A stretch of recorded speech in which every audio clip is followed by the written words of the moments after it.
I don't stop. I can't do anything little. I have to do everything big. Rosemary Vunu spends countless hours in the basement of her Westerly home, sewing dresses for little girls she's never met. Since 2010, she's been sending her creations to places like Africa, Haiti, Honduras, and Panama. There's so much joy. Yeah, it's joy. I mean, I start to tear up. She's sewn 5,260 to date. I'm as excited with the dresses, each dress I make, as if I was the first one. So, and as I'm sewing, I'm thinking about the child that's going to wear it and the joy it will bring. No simple sundresses here. Rosemary likes details. Lace, ribbons, embroidered pockets, matching purses, even bows. Give them a little color in their hair. She's added shorts to her repertoire, picking patterns a boy would wear. She works feverishly to finish and fill these boxes marked for Mexico and Africa, running her workroom like a factory. This was $400. She always keeps the bottom line in mind, buying in bulk, but still, materials add up. It gets expensive because all the elastic and all the different laces that I buy, I mean, I spend hundreds and hundreds and hundreds of dollars. Rosemary and her husband Nicholas foot the bill, sacrificing their own extras. It's easy to question if it's all worth it. Of course, you're making a difference.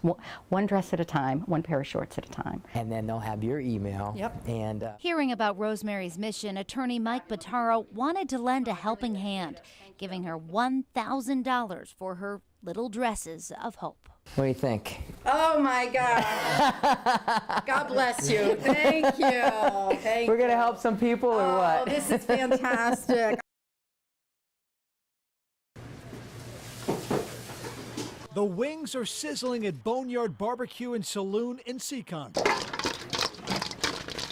Once again, the owners are supporting the annual Wing Fling event benefiting local law enforcement. It's now in its 6th year, and every year the Boneyard Barbecue and Saloon has taken part. It's a great cause. They raise a lot of money, and hey, I'm glad they sell it every year now. The Wing Fling began as a way to help an Attleboro police officer named Rich Barabee who broke his neck. His brothers in the FOP wanted to raise money to help cover expenses outside of insurance. It's been wildly successful. It's a great chance for everybody to come out, support law enforcement, and support some great restaurants and get some amazing wings. Oh yes, the wings. Part of the fun includes celebrity judges tasting all kinds of wings from gourmet to hot. And by hot, I mean something between volcanic and center of the sun. I would know. Last year I was a judge and Boneyard Barbecue created the winner. I literally was crying. Well, like I said, A sadistic streak in you, is that what it is? absolutely not. I don't eat them. That's all I know. They're too hot for me. But people love them, and I'm just glad we won. One of the many restaurants looking to take down Boneyard and claim the honor of best tasting and hottest wings, Casey's Classic Burger Bar in North Attleboro. We're using a Thai bird chili for our hot wing, something you don't see in this area too often. And then a little pineapple soy kind of flavor for our gourmet wing. The rest is the secret. Wings up. That's horrible. I hope everybody's out. This roaring fire engulfing this triple-decker on Eaton Street, not far from PC's campus. 19 students forced to evacuate, at least a dozen firefighters sent to the hospital. I looked out and one of the houses was literally up in flames and one of the other houses was getting caught on. The house, we're told, was vacant, but witnesses believe a couch on the second floor deck started the blaze. Oh my God. Whipping winds, spreading the flames, jumping from house to house. Those that didn't burn suffering water damage. We know the kids that live in each house, and it's really sad for them, but it's just really shocking, especially being so close to our house. If they didn't get into those houses and knock that fire down, the wind would have caused the extension, and it could have taken this whole block out. Ay, Dios. Mire, sáquese de la casa, por favor. While fire crews were tied up at Providence College, another one breaking out on Laurel Hill Ave. 2 houses, 3 cars, even a boat engulfed. I was inside and then I heard pops, kind of like gunshots. Explosions likely coming from tires. Between the two homes, 30 people displaced, no serious injuries. Officials still investigating where it started, but say the flames began growing from this White House and then spread due to the high winds. Scary. That's really scary. It's too close to home. At least 6 different town and city fire departments were seen assisting. That really helped us out. We're spread very, very thin. April Valier and her best friend Donna ready for their third MS-150 charity bike ride back in June. I remember leaving the starting gate, but that's all I remember. About an hour and a half into the ride, April somehow fell off her bike, and the way she landed, they think wedged her helmet right off her head. She had multiple skull fractures and brain bleeds and needed emergency brain surgery. It was just out-of-body experience. It's just your worst nightmare. April's daughter, Selena, lives half a world away in Australia. Sorry. She's just my everything. She immediately jumped on a plane to be by her mom's side in the ICU. She even shaved her head with her mom in solidarity. The two were very close. Selena's the one who got April started on her fitness kick at the age of 49. It was great because that's what she got me kind of starting to move and being more physically active. It's just like all that fire that was in her that I knew was always there just kind of, ignited. Kickboxing became a passion. She even got in the ring. Then came mini triathlons, Tough Mudders, a full marathon, and charity bike rides like the MS-150. Always positive, April sees the bright side of her accident. They said because I was always already physically active, that's why they feel that I am doing as well as I am. Her recovery, nothing short of remarkable. Doctors thought they'd only be able to get April back to about 50%, but she is exceeding expectations. Although it will take almost a year for her brain to return to normal. You're an inspiration to us. Hearing her story, attorney Mike Bottaro wanted to give April a helping hand, giving her $1,000 toward medical expenses. Thank you very much. I really appreciate it. You're very welcome. Thank you. You're very welcome. April, always the fighter, ready to beat the odds.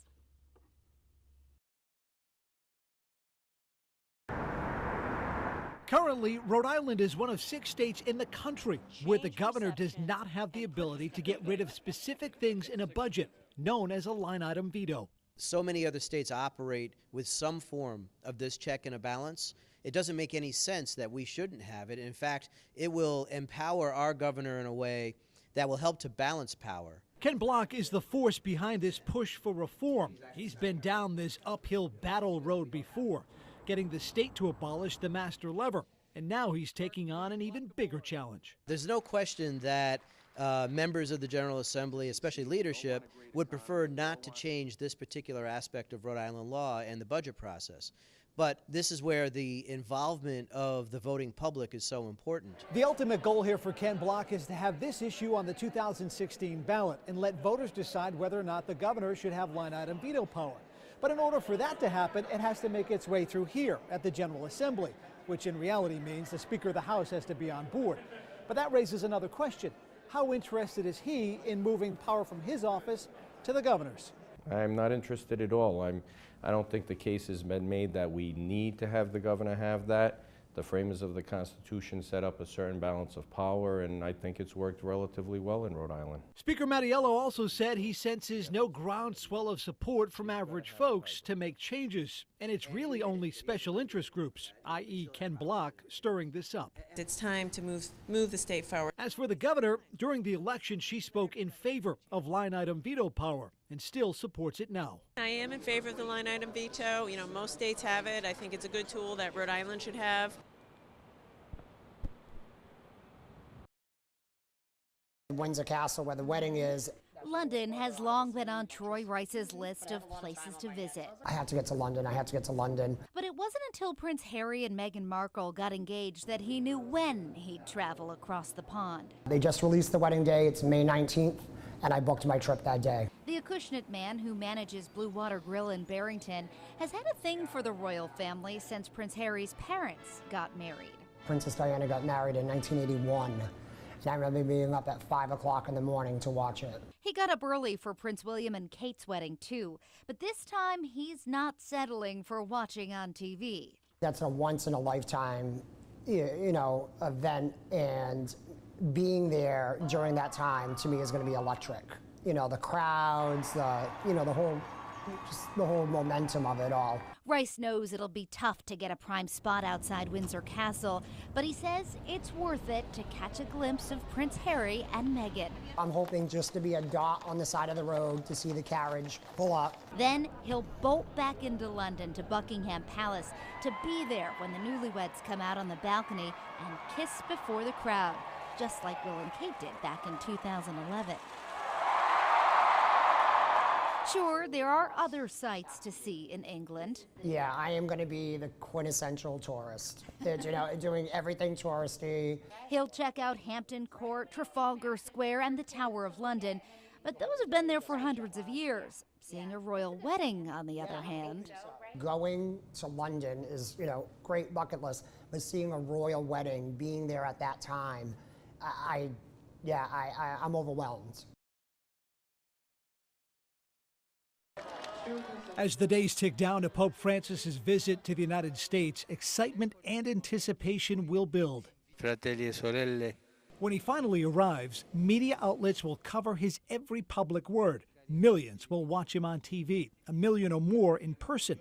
But what impact will this trip have on the Catholic Church and this country? Are we trying to make too much out of this, bringing people back to the church, inspire men to the priesthood? Are we anticipating too much out of this one visit? We're talking about a few days here. Yes. Well, we can't expect that the next day the church and this country will be different and that young people will, but I think we will make an impact. It's hard to measure it, and it's going to be a long-term result of this impact on his visits. I think Pope Francis has energized the church, and he's inspired the world. Bishop Tobin hopes people will do more than just listen when the Pope touches on his well-established themes. Are we listening to what the Pope says about poverty, about the environment, about changing our lifestyles, about respecting life, about using our goods to help others, about being inclusive and welcoming? Are we doing anything really to respond to his words, or are we just enchanted by his personality? I think that's a challenge for all of us. In his 2 years of his papacy, he's really become the moral leader of the world. That's right. Taking on issues that a lot of people have not touched on any level. And he's not afraid to be at all honest and candid and truthful and call people to do what is right. Bishop da Cunha met Pope Francis 2 years ago in Brazil at World Youth Day. He was one of an estimated 3 million people at the closing Mass on Copacabana Beach. He cares so much about people. He cares so much about our world and about the church, and that he is using all his gifts and talents and every bit of his energies to make a difference and to bring people closer to God and to the church. After the Pope meets with the President at the White House, he will have midday prayer with the bishops of the United States at St. Matthew's Cathedral in Washington, D.C. Bishop da Cunha and Tobin will be there. I think just being in his presence will be exciting, being with all the other bishops, and to listen to what he's saying and then try to digest and to reflect upon and pray over the message he will bring to the bishops and to all the people.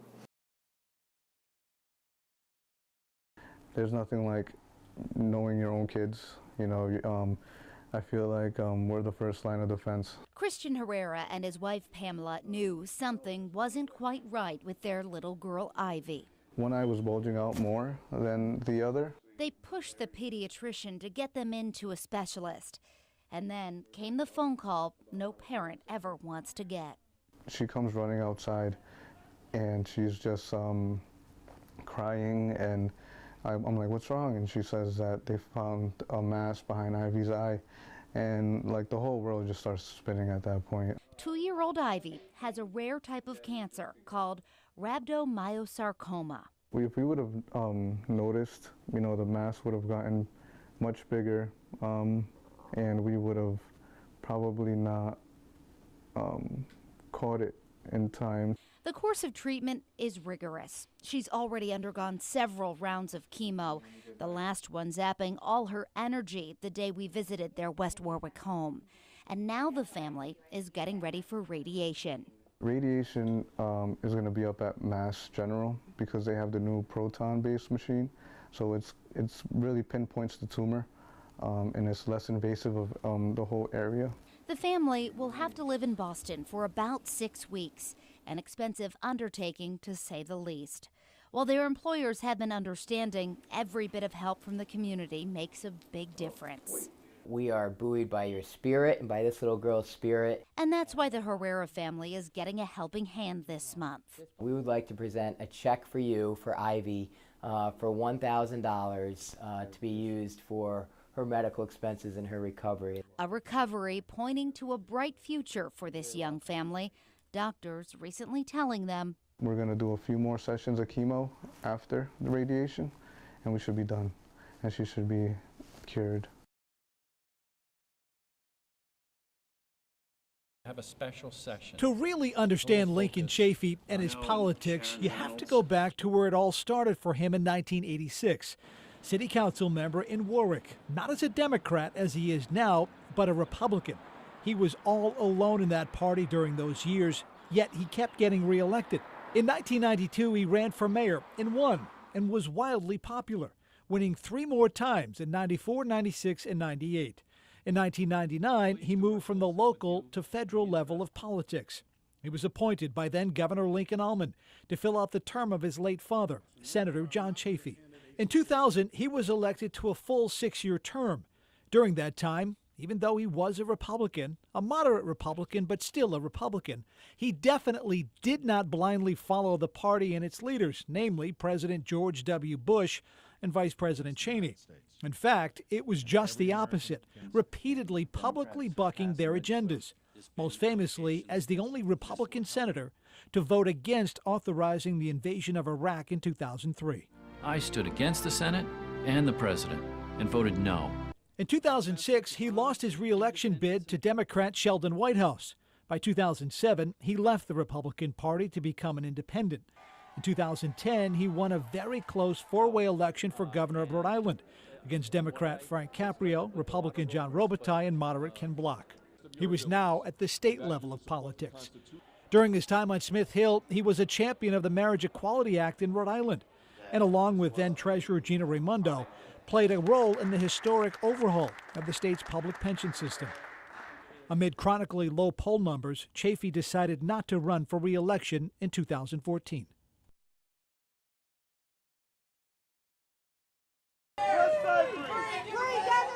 Oscar night. The pressure is on. Not just to take home the Academy Award, but to win the red carpet and be named Best Dressed. All these people have like a team, like it takes a village, you know? So it's like, you know, the publicist and the stylist. It all starts months ahead of time, as soon as an actress starts to gain awards buzz. And when does it end? Probably in a hotel room right as they walk out the door. Project Runway alum designer Jonathan Joseph Peters says to get the actress's aesthetic just right, custom dresses start at conception. They'll usually receive sketches from several different designers or design houses, and then choose their favorites. That's likely how Adele chose her much talked about olive green gown at the Grammys. Adele wore custom Givenchy by Riccardo Tisci. So basically, Riccardo Tisci probably submitted sketches to Adele. She loved what he did.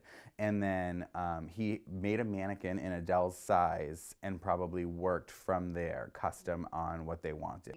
That way, she didn't have to be there for every adjustment. So on this side of the mannequin, you can see that I've already fit this muslin to a client. Other designers use muslin fabric to work out the fit and finishes of their dresses, giving a better picture of the final product before moving on to the fancier fabrics. So you talk to the client about neckline, how deep it is, how wide this is, how long it is, the flare, the volume. And of course, the color.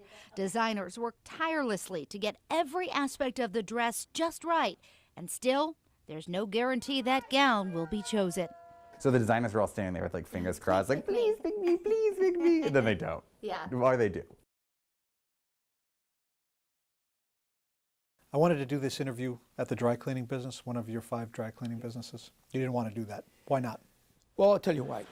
That's my life, so to say. But this is my job now, and I don't want anyone to think that I spend any time that I should be here at my business. I will not do that. The mayor and the town's firefighters recently signed a new 3-year contract. It wasn't that long ago the union and the mayor were at each other's throats, ridiculing him and his plans to close one of the stations in town. Now the department has a Class 1 rating by the Insurance Services Office, one of only 64 in the country. How did that happen? I think what they needed to understand is exactly what I told them a number of times. Look, you forgot why you're here. Your job is to run to the fire calls, not to try to run the fire department. We'll take care of that. You need to have courage in this business, John. I wasn't letting anyone discourage me from doing what I knew was the right thing to do for the taxpayers in this town by having business sense and common sense, which you can't teach, by the way. And then if you got some street sense, that has helped me with this job. All the more reasons why people would say, look at his record. He's got a record he can run on. He comes with a business background. He can work with people from other parties. He's not a Democrat. He's a guy who gets things done. That's an easy sell, Charlie. It is, and you know, it's nice to hear those things as to what you're saying. We get it everywhere. What are you doing? You need to run for state office. I'm all set. Part of his business approach? Cut waste. He's merged the maintenance and IT departments for the town and school. You want to talk about watching the bottom line? He told me the town has not bought a new maintenance vehicle in 7 years. Last week, I'm driving down Route 4, and I see this truck for sale on the side of the road. So I stop, I look at it. Okay, 2 days later, we picked it up. We bought it for $4,500. Our guys are going to use it for maybe 3 or 4 years, so why would I go spend? Why would the taxpayers spend $30,000 or $35,000 for a new truck? I'm not going to do it. They looked at me, and I had a pink robe, you know, and they're talking. I said, I'm here like you, you know, I'm here to protect my tatas, you know. I have breast cancer. Joseph Lugo is one of roughly 2,000 men in the U.S. diagnosed with breast cancer every year. That's about 1% of diagnoses. It sounds like a small number if it's countrywide, but many of those men are diagnosed at a later stage, which the Gloria Gemma Foundation says can make it more difficult to treat. And if you look at percentages of deaths caused by breast cancer, the percentage of men is slightly higher than the percentage of women who die of breast cancer. Male or female, the course of treatment is the same, whether it be radiation, chemo, or surgery. Joseph had a partial mastectomy. His breast cancer was found early because of another cancer. He has Merkel cell carcinoma, a rare skin cancer. They can't find the primary site of the cancer. So the cancer is always going to be peekaboo. That keeps spreading. It's not curable. Okay. Like every 7 days, the cancer grows. I know I will die from cancer, so I just want to enjoy what I have the time left. He's making the most of every day. He married his partner Kevin this past summer and has used his diagnosis to raise awareness about breast cancer in men, teaming up with his fraternity brothers from Johnson & Wales to fundraise. It'll be tough. Not long after meeting Brandon Bell, you realize he's full of energy and optimism. As the new chair of the Republican Party in Rhode Island, he better be. The party needed new leadership, needed some enthusiasm. I have a little bit of that, some optimism, and I felt as though it was time to bring that to the table. The 43-year-old Providence attorney knows all too well Republicans in Rhode Island have been going uphill into the wind on election days, like a cruel political version of the movie Groundhog Day. The same results, cycle after cycle, regardless of obvious missteps by Democrats. For too long, Democrats in this state have controlled everything, and it's time that they don't control the conversation. As chairman, which is a volunteer position, he and his staff know they need to recruit legitimate candidates, and of course, they need money. Where are you in recruiting and funding? The only thing second to oxygen in politics is money, and we need money. We're going to hold fundraisers. We're going to seek out people who have given to the party in the past. We're going to be hosting recruitment classes, campaign education. Brandon, what's a profile of what you would see as a successful Rhode Island Republican? What would the makeup of this person, he or she, what would it be? Where would they stand politically on most issues that you feel like if we had somebody like this, we could get him, her elected? Candidates who care about small business, candidates who care about business-friendly initiatives, not taxing health care, not taxing vacation rentals. These are the type of candidates that we're looking for. When this story airs, Bell will be in Ohio watching the Republican presidential candidates in their first debate, including the current frontrunner, bombastic billionaire Donald Trump. He's a war hero because he was captured. I like people that weren't captured. I hope Donald Trump tones it down a bit. I don't think it's all the most horrible message in the world. And someone asked me today, would I welcome him to Rhode Island for fundraising or for some other reason? And I would wear a big tent. We're not going to say no, because there are a lot of people that agree with a lot of his positions. Don't blame the bird. It's not necessarily the turkey's fault that you're tired on Thanksgiving. We often claim the culprit in a Turkey Day siesta is the tryptophan in the meal's main dish. But the fact of the matter is, you likely consume the essential amino acid tryptophan every day. Tryptophan can be found in poultry, fish, and even nuts and seeds. So why is it that on this day, so many are searching for a spot to snooze? It's really due to just general overeating and overindulging in really rich foods, especially those foods that are really high in sugar. We're talking about you, sweet potatoes with marshmallows on top. And pumpkin pie? We've got your number. Don't forget those cocktails can lead to cat naps too. The alcohol combined with the extra large portions can kind of create a perfect storm. So in case you're going back for a second serving, it's always a good idea to load your plate up with extra fruits and vegetables and do your best to choose whole grains, complex carbohydrates on Thanksgiving Day. And if it's too late for Turkey Day, at least let us help get you energized for Black Friday.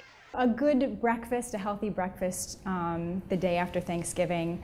Try to aim for something that's really high in fiber. A good example would be a really nice bowl of oatmeal with some fresh fruit and nuts. And of course, wake up with us on Good Morning Providence. Doreen Scanlon, ABC 6 News. Later this month, Rhode Islanders will be voting in the presidential primary. In tonight's 6 Questions segment, we visit with Rhode Island's junior senator, Sheldon Whitehouse. Never shy to say what he really thinks, eviscerates Donald Trump, has some advice for Bernie Sanders, and explains how failing as an architect is the best thing that ever happened to him. Whether he's taking up the climate change fight, legislating the opioid epidemic, campaigning for Hillary Clinton, or bashing Donald Trump, Senator Sheldon Whitehouse does not hold back. They're the children and grandchildren of the greatest generation, and they don't want the country to be led by a person who's going to be a buffoon or an embarrassment or make terrible, terrible and irrecoverable errors. And at this point, those are all characteristics that would be hard for Trump to deny. Senator Whitehouse says he's glad his colleague Bernie Sanders has been in the presidential race, especially to raise awareness about income gaps in America. But he thinks it's time for the Vermont senator to step aside. At some point, we have to gather behind our candidate, and I hope that he doesn't do to Hillary what Ralph Nader did to Al Gore. After the passing of Supreme Court Justice Antonin Scalia, Senator Whitehouse's name came up as a potential nominee. Almost as soon as your name comes up, you're saying, nope, not interested, no thanks. Is that because you know what the process is like? Yeah, I don't know why my name comes up, I think if you're on the Judiciary Committee, if you've been a former U.S. Attorney and Attorney General, then people, looking around say who's confirmable, somebody who's in the Senate has a leg up with his colleagues.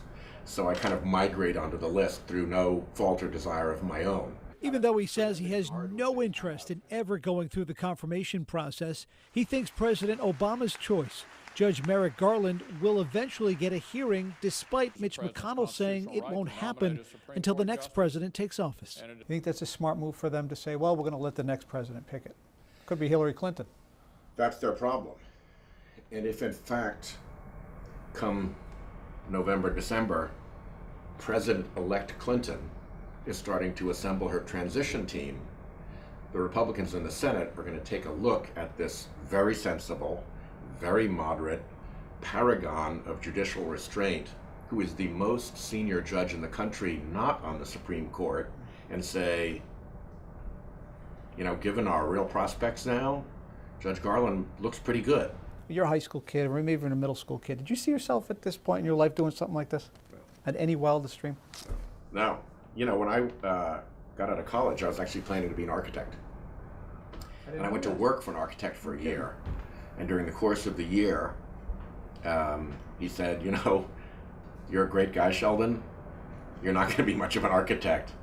So I did what every kid who doesn't know what school to go to does, default to law school. And that's where it began. In the story, I mentioned the senator's work on the opioid epidemic. Well, like many, he believes this is a public health issue and not a law enforcement issue.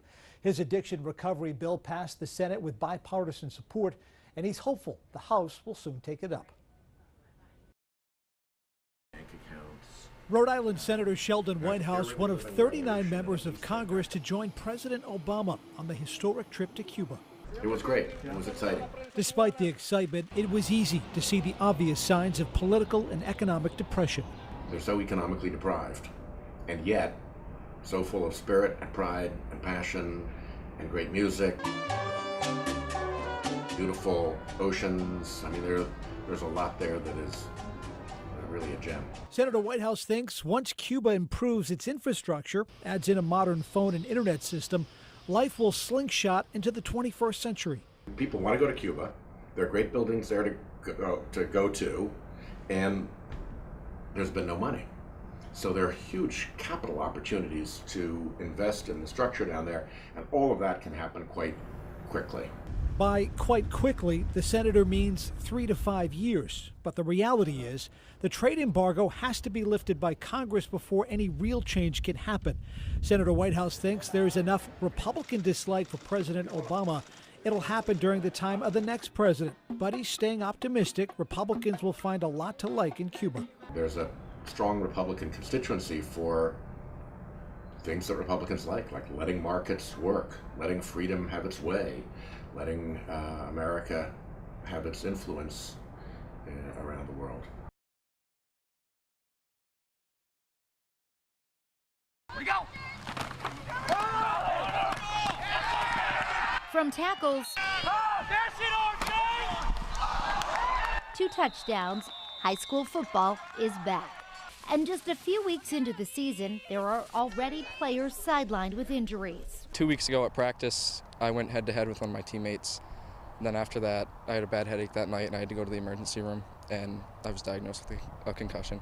Getting hurt is part of the game. There's a risk going out there, but you've got to know the risks. But coaches like John George at East Greenwich High School are working to prevent them as much as possible, starting with equipment. The best helmet is the helmet that fits the best. They aren't one size fits all. What we've started doing is ordering, when we get new helmets in every year, we order the same company but a different style. Making sure the players pick the right one for their head shape and size. Then there's the skill set, learning the Heads Up program. Teach them how not to tackle with your head, keep your head out of it, and just work technique. The Rhode Island Interscholastic League limits full contact at practice to no more than 30 minutes in a day, 90 in a week. We don't hit each other in practice. We're not a big school. We don't have 100 kids on the team, so we can't afford to beat ourselves up in practice. We practice hard and fast, but we don't knockheads. And it's helped. In the last few years, we've had less and less. I would say below 5. But still, they happen. I know that every game I have a chance of getting badly injured, but I love it. So as Owen Haynes recovers from his concussion, he's following a particular protocol. The most dangerous thing about a concussion is if you get one and you continue to play and you come back too soon. Trainers are tracking his progress utilizing a baseline test the players at East Greenwich High take the first week of camp. Using that data, the injured player works back up to full contact and eventually back in the game.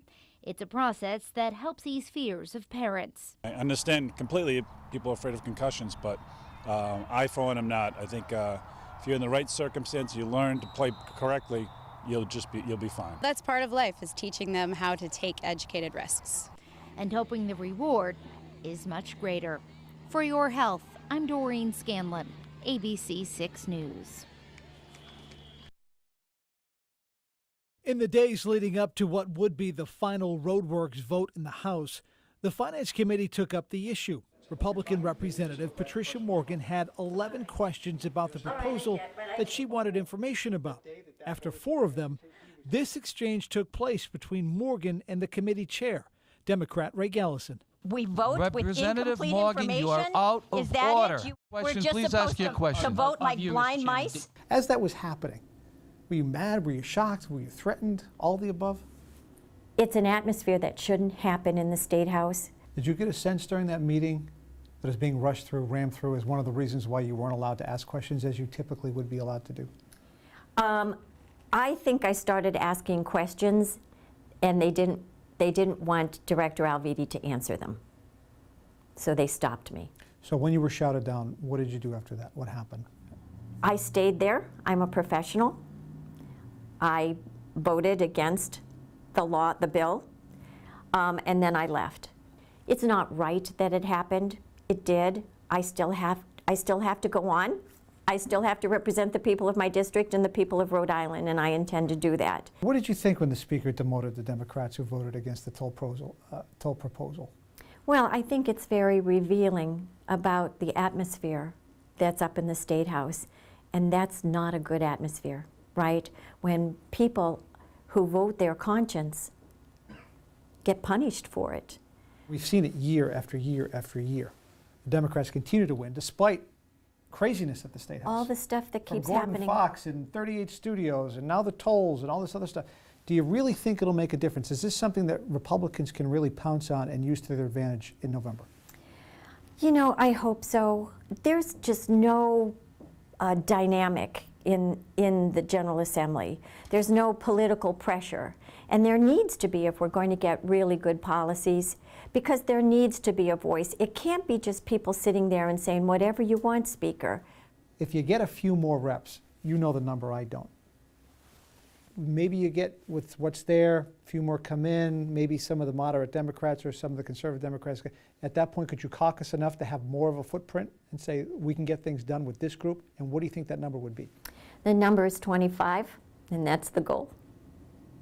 25, you can stop the budget. That's a big deal because that really then makes them listen to you, makes them look at your solutions. There's a lot going on in my life. Melanie Carson is expecting a baby boy in July. That was one of the things on the list of I'm not letting this disease stop me from living a full, normal life. About 5 years ago, she was diagnosed with a rare type of limb-girdle muscular dystrophy. Just getting to the diagnosis was a long process. Symptoms started when she was just 19 years old. I can't raise up on my toes anymore. But I was also getting really, really fatigued all the time and in pain just all over. It took doctors a decade of unnecessary surgeries and needless medications before finally a diagnosis, Miyoshi myopathy. Just being able to have a name to put to it was relieving because, I mean, there's no treatment or cure. But that didn't stop Melanie. Instead, she took off to explore the world. I have a really long bucket list, or travel bucket list, but I was able to cross quite a few things off of it already. I want to try to get stuff I wanted to try to get traveling in while I still could, while I'm still walking. She's also put her energy towards raising money for research, putting together an MDA muscle walk team. Her friends naming the group Melanie's Indomitable Will, a fitting title for a woman so determined to help all those who live with degenerative muscular diseases. But there's lots and lots of people out there who have trouble breathing, trouble with their heart, trouble with their major organs, and they might not live past 20 years old or 40 years old. It's actually life-threatening to them. I kind of got lucky. If I was going to get diagnosed with muscular dystrophy, that I kind of got lucky having a more mild form of it. So I kind of want to also help these other people who are less fortunate than I am. I hope you'll join me at this year's Muscle Walk. It's Saturday at Roger Williams Temple to Music. It's open to all ages and abilities. The course is wheelchair and equipment friendly. Doreen Scanlon, ABC 6 News. A common struggle details Patrick Kennedy's free fall into drug use, alcohol, and mental illness from the time he was a kid all the way through his 16 years in Congress.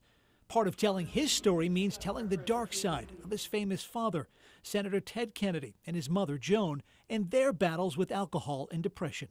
Brother doesn't seem to be too happy about it. He thinks that you threw the family under the bus, so to speak, called it inaccurate, unfair, heartbreaking.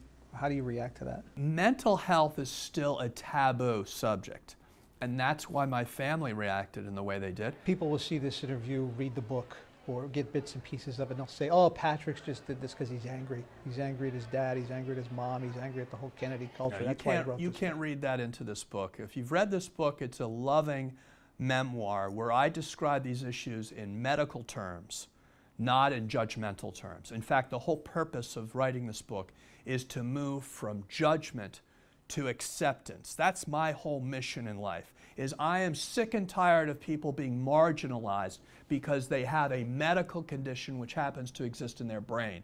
And they're put aside because they're losers or they're failures, when in fact they're suffering from a diagnosable condition. The former congressman told me he's enormously proud of his time in office and grateful to the people of Rhode Island for re-electing him over and over.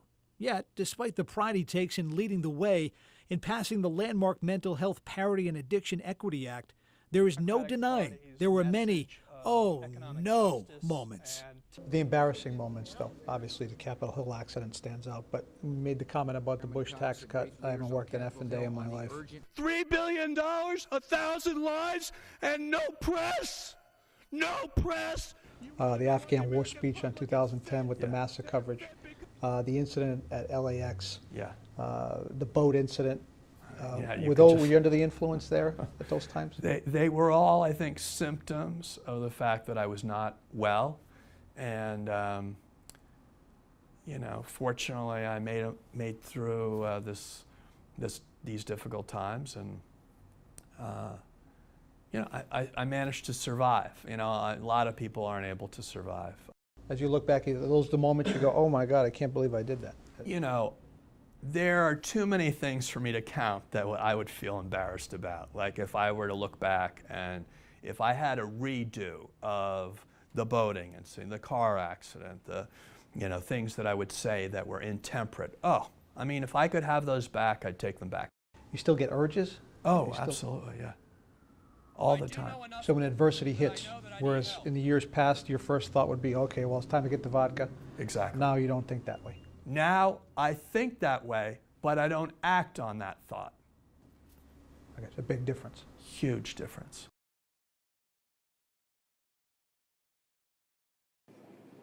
Holiday heart syndrome is a real thing. Dr. Leslie Cho, a cardiologist at Cleveland Clinic, says it can be caused by several factors. We're often surrounded by lots of food during this time. So whether you're in the office or whether you're with your family, you tend to eat foods that are very different than your normal diet. Overeating and overindulging in alcohol can actually lead to an irregular heartbeat known as holiday heart syndrome.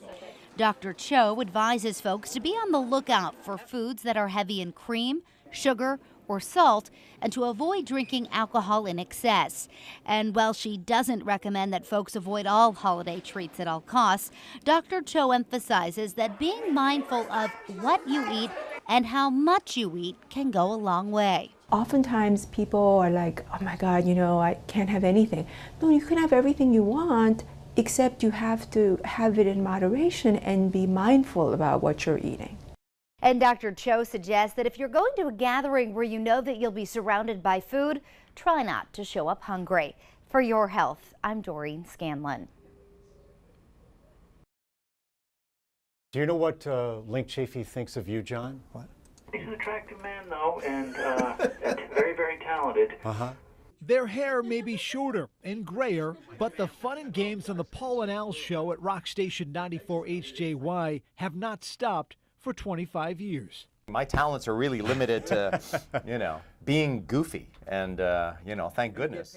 Don't take this the wrong way, which is never a great way to start a question. Yeah, right. But how have you guys not gotten fired or been replaced after 25 years? Incriminating photographs of the boss, of a corporate higher-up. Always helps. We know what to kiss and when, basically. The Paul and Al show is produced by Kevin Mulhern. Bust some moves in my Village People music. Who takes on many roles on air and behind the scenes. It didn't even say WHJJ on it or anything. Jim Shorts, whose real name is Steve McDonald, handles sports. Jen Dower, news.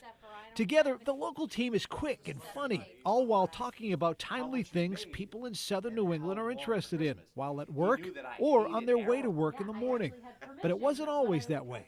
When you guys first started here, what was the reaction like from people? It was awful.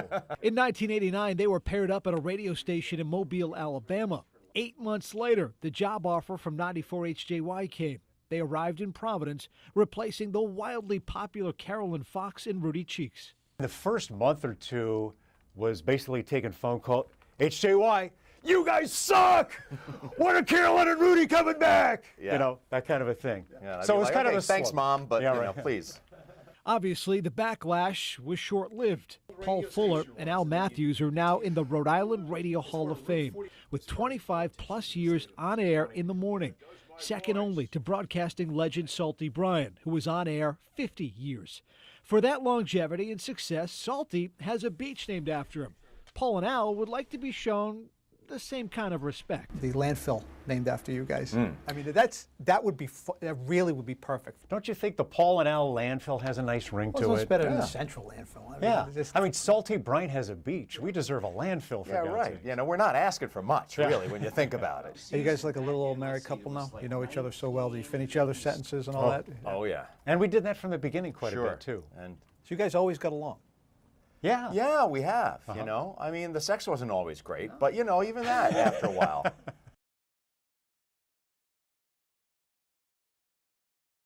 How difficult is it to recruit, to even outreach or get people of color interested in the law enforcement field, just to have a force that represents the community it polices? It can be difficult because of what's going on nationally, but you can't throw up your hands and wring your hands and say, why bother? You have to constantly go out and work in the community to make sure that people know that being in law enforcement is an excellent career path. They feel like they wouldn't fit in? Do they feel like it's not a place for them? Well, there's some resentment. There's resentment that there are too many people that put on the uniform, put on the badge, that don't respect their profession. They don't act professionally. How is Providence doing? How is Rhode Island doing in that way in recruiting officers? I think Rhode Island's doing well. I think in Providence, the last two classes, I think we're more diverse than any class previous in history. I can't tell you about other departments, but I've had at least 8 or 9 chiefs that have called me and said, Jim, I need your help. I need the NAACP's help. I need other organizations to help us in recruitment. So I'm encouraged by that. I realize this is difficult to talk about in a hypothetical sense, but in your opinion of what you've seen in Rhode Island, do you ever see something like what happened in Baltimore and Ferguson and Chicago happening in Rhode Island? Anything like that can happen anywhere. So, Rhode Island's no magical place where we're immune to national, trends or national happenings.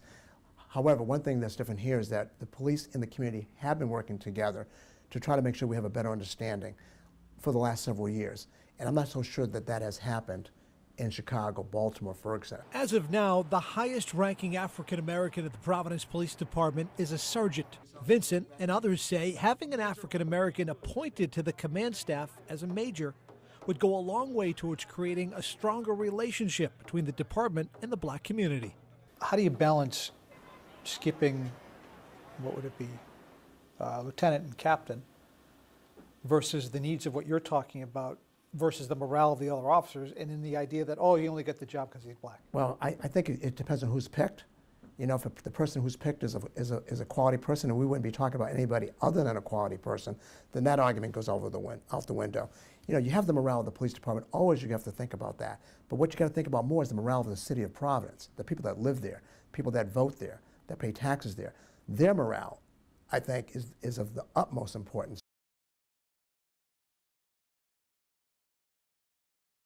The big draw for movie makers to come to Rhode Island is the tax incentives, the locations, the collaboration. If you had a list. The tax incentives are really important because it levels the playing field. There are over 40 different states that offer tax incentives for film. We were one of the first to start it, and then we were emulated by a lot of other states. It's tax credits, it's certainty, it's stability. A big part of that certainty and stability is the full cooperation of state agencies like DEM, DOT, State House officials, plus local police and fire departments. Rhode Island also has movie infrastructure in place it didn't have before. A new 25,000 square foot soundstage and 20,000 square feet of production offices in Warwick, near the mall. Because it's such a small state, at one point you could shoot scenes that look like New York City or Paris, for that matter, in downtown, and then you can go to the Newport and shoot whatever, you know, some glorious exotic locale. I tell people, you know, one of the slogans that we have is smallest state, greatest backlot. And I say it is. It's a really great backlot. What's the number one characteristic to succeed in the job that you have? What do you have to have? Passion, enthusiasm. I think you have to be very determined. I think you have to be optimistic. I think you have to be available. You know, this is what I love doing. No one loves Rhode Island more than me. I don't care who it is. What are the things, Stephen, though, that people don't see? You know, they think the movie business is one thing, but what could you tell them, let them in on, that they don't see? They'd be like, it's not what you think it is. I've gotten a phone call from an actor on a Friday night at midnight going, dude, you gotta help me out. What is it? I've got this like stalker. Can you come down to, you know, Providence? It was on a Friday night at midnight. I'm like, yeah, I'll do it. What did you do? I had to like talk to the person and just say, hey. A stalker? Yeah, I say, look, we're aware. The police are aware. You can't, you know, do this and da da da da da. That's in the job description? There are things in the job. Executive director, film and TV office, and stalker remover? There are things in the job description that I'll go, oh my God, I didn't know that I was going to have to deal with that. You must know you're a celebrity in the state of Rhode Island. Oh, if I do, can I call you? You call me. Can I give you a call? Hey, Steve, I gotta start. You gotta help me out. Stalker. Steve, pal, you can't do this. Steve, right? I'm on the hill. I got this guy, this girl following me. Come on. Oh, I'm sure.